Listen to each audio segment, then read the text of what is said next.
The case written in blood. It began not with a scream, but with the soft scratch of a pen. A single drop of blood fell onto the pristine white page. It bloomed. A dark red rose against a field of snow. The writer didn't seem to notice. He just kept writing. This is the story of a crime that was written down in full view of the world. And yet no one read it. No one knew. Our story doesn't take place in a foggy alleyway.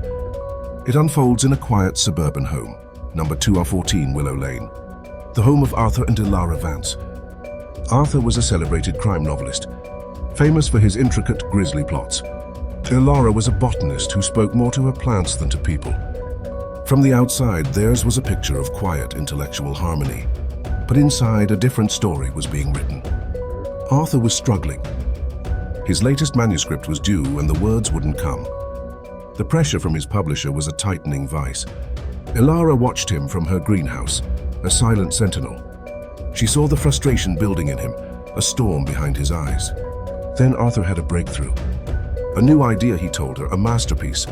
He began writing with a frenzied, obsessive energy. He stopped leaving his study.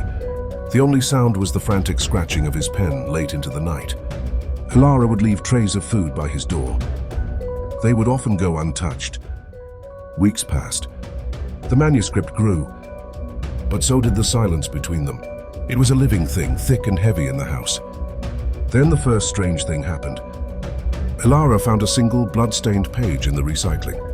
It was covered in Arthur's tight, frantic script, but the words were strange. They weren't a fictional narrative, so they were a description. A cold, clinical description of a body. Her body. It noted the faint scar on her left wrist from a childhood accident. It described the specific scent of her jasmine perfume. A shiver, cold and sharp, traced Ilara's spine. This was no novel. This was a record. She confronted him that evening. "Arthur, this page, what is this?" He looked up from his desk, his eyes distant, glazed. "Research, my dear," he said, his voice a dry rustle. "The best fiction is rooted in truth." He smiled. It didn't reach his eyes. Ilara retreated, her heart a frantic drum against her ribs. She tried to dismiss it. The eccentricities of a genius, she told herself, but the seed of dread was planted. It began to grow. She started paying closer attention. She noticed the small things everyone else missed. The local news reported a missing person. A woman from the next town over. No forced entry, no struggle, no leads. A perfect vanishing. The police were baffled. Arthur followed the case with unusual interest. He'd read the articles aloud at breakfast, analyzing the police's failures. His critiques were sharp, insightful, almost proprietary. Ilara began to notice a pattern. Arthur's writing sessions would reach a fever pitch. He would be a whirlwind of creative energy. Then he would leave the house late at night. He'd return hours later, calm, serene. And the next morning, the news would report another missing person. Another perfect, silent crime. The connection was a poison seeping into her mind. It was impossible. It was unthinkable. But the evidence was there, written in blood and ink.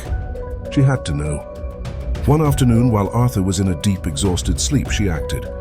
She crept into his study. The air was thick with the smell of old paper and something metallic. The manuscript sat on his desk, a towering stack of pages, ominously titled, "The Perfect Crime." Her hands trembled as she lifted the first page. She began to read, and her blood ran cold. It was not a novel. It was a confession, a detailed first-person account. Page after page described the abductions, the planning, the conversations with the victims, their final terrified moments. The prose was chillingly detached, horrifically vivid. He wrote about the scent of fear, the sound of a heartbeat slowing to a stop, the weight of a secret that no one else would ever know. He was documenting his own crimes, hiding them in plain sight, disguising them as the dark imaginings of a crime writer. The ultimate cover story. Who would ever suspect the story was true? Then she reached a passage that froze the air in her lungs. It described his next victim, his masterpiece, the one who had been there all along, the one who was starting to suspect. It described her, Ilara, the way she hummed when she watered her orchids, the specific way she tied her robe in the morning, the look in her eyes when she was afraid. The chapter was titled The Final Chapter, The Gardener's Silence, the penultimate crime. The murder of his own wife staged as a suicide. The final brilliant twist to his story. It was all planned. The date was set. It was for tonight. The floor seemed to drop away beneath her. She was not living with her husband. She was living with her biographer. And her final chapter was already written. She heard a floorboard creak behind her. She turned. Arthur stood in the doorway. He wasn't sleeping. He was watching her.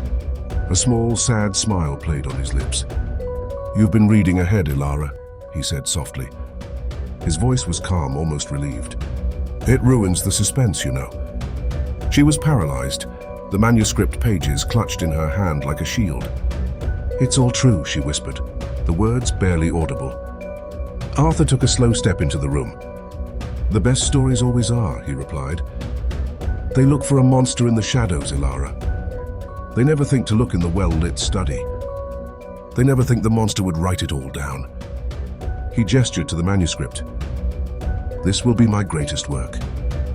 A novel so real, so visceral, they'll call it a masterpiece. And the final tragedy, the author's wife, so distraught over his dark themes. She took her own life. It will be the talk of the literary world." He took another step. Ilara's mind raced, a trapped animal seeking an exit. There was none. The house was their world, and he was its god.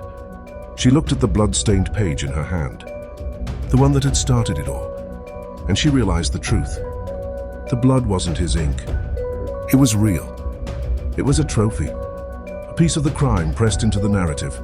He was creating a relic, a secret history that only he would understand. He was inches from her now.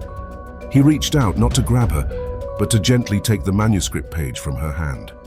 "Don't worry," he cooed. "I've written a beautiful ending for you. It's very poignant." Ilara did the only thing she could think of. She didn't scream. She didn't run. She looked him in the eye. And she said, "But you forgot one thing, Arthur." A flicker of confusion in his cold eyes. "What's that?" "You wrote it in blood," she said, her voice suddenly steady. "And blood can be read." What happened in that study, in the moments that followed, is the final silent mystery. The official record states that Ilara Vance, in a state of profound depression, took her own life. The case was closed. Arthur's novel, The Perfect Crime, was published posthumously. It was hailed as his darkest, most brilliant work. A tragic coda to a brilliant career. But there is a footnote, a hidden text, a secret known only to you. After the funeral, when the house at 214 Willow Lane was emptied, a single item was found in the greenhouse. Buried in the soil of Ilara's favorite orchid. A single key. A key to a storage locker no one knew they owned. Inside that locker, the police found nothing but boxes of old gardening tools, except for one. One box tucked in the back contained a stack of journals. Ilara's journals. Page after page, she had documented her own growing terror. She had recorded Arthur's late-night absences. She had pasted the news clippings of the missing. She had written her own manuscript. A counter-narrative. Her proof. The final entry was written the day she died. It ended with a simple, chilling sentence. "If you are reading this, he has finished his story, but I have written mine." The police reviewed the case. They compared her journals to his novel. The correlations were undeniable. Yet it was all circumstantial. There were no bodies, no forensic evidence. Just two competing stories. One, a celebrated work of fiction. The other, the desperate diary of a so-called troubled woman. Which story would you believe? The case was quietly shelved. Too messy, too ambiguous. Arthur Vance's reputation remained intact. His books still sell. Fans still discuss the tragic genius of The Perfect Crime. They analyze his prose. They debate the themes. They have no idea they are reading a confession, a manual for murder, a secret history written in blood, hiding in plain sight on bookstore shelves. The world saw a tragedy. You just saw the truth.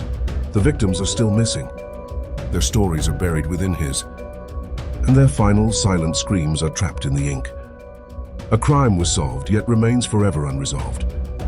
a secret known yet forever hidden, because no one else knew what happened. You're watching The Silent Case, where no one knew what really happened.